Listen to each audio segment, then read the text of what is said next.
We can speak with Deepmala Mahla, Chief Humanitarian Officer of CARE, an international humanitarian organization that's responding to the crisis in Myanmar. Deepmala, thanks, thanks for joining me today to talk about this. Give me your reading of the current situation and what the biggest need is on the ground in Myanmar. Thank you. I've been in touch with our teams since Friday, and what I'm hearing is deeply disturbing and absolutely unsettling. As we know, the number of the dead is closing towards 2,000 and thousands injured.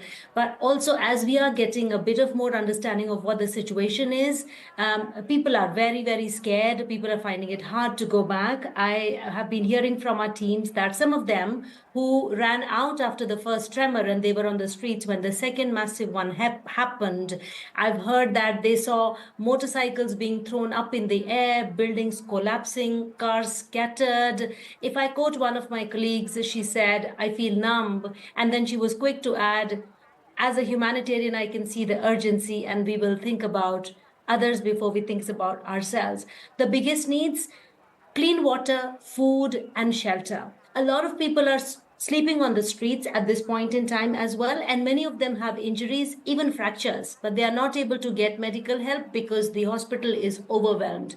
Clean water and the electricity outage, that is affecting the water system as well, and also people's ability to cook the meals, whatever they can find. Now, whatever is remaining of the small shops, mini marts, grocery shops, either they are closed or they do not have the supplies, because the bridges and roads and airport, all these mediums of transport are affected. It is affecting the ability of the shops to get supplies, for humanitarians to get the aid in the country as well.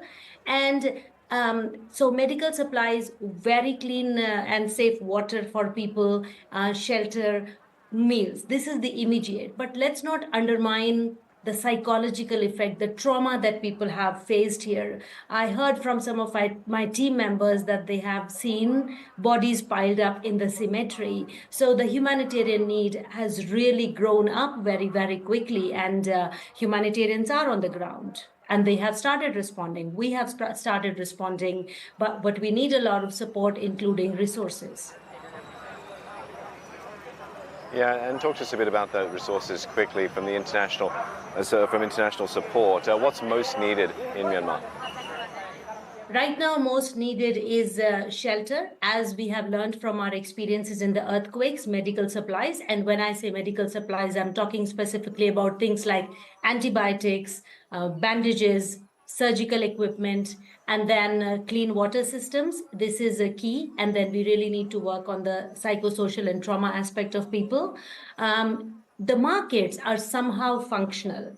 So CARE has prioritized, like we do in many other contexts. It's best to give people emergency cash assistance because it is faster, it is cheaper because we do not have to deal with the supply chain, and it is dignified. So yes, there is some talk, and we have started seeing some international support coming in, but it is massive, it is too big. It really needs to be stepped up because shall we put it in perspective? Where has it happened? Mandalay, Myanmar? True. But before afternoon of Friday, Myanmar was already facing a severe growing humanitarian crisis. 1/3 of its entire people, and I'm talking about 20 million people, were in need of humanitarian assistance. Millions had no nutritious food. Millions did not know where their next meal is coming from. And when I say next meal, I'm talking of something basic, not a balanced, nutritious diet, which is required for development for children, women, everyone.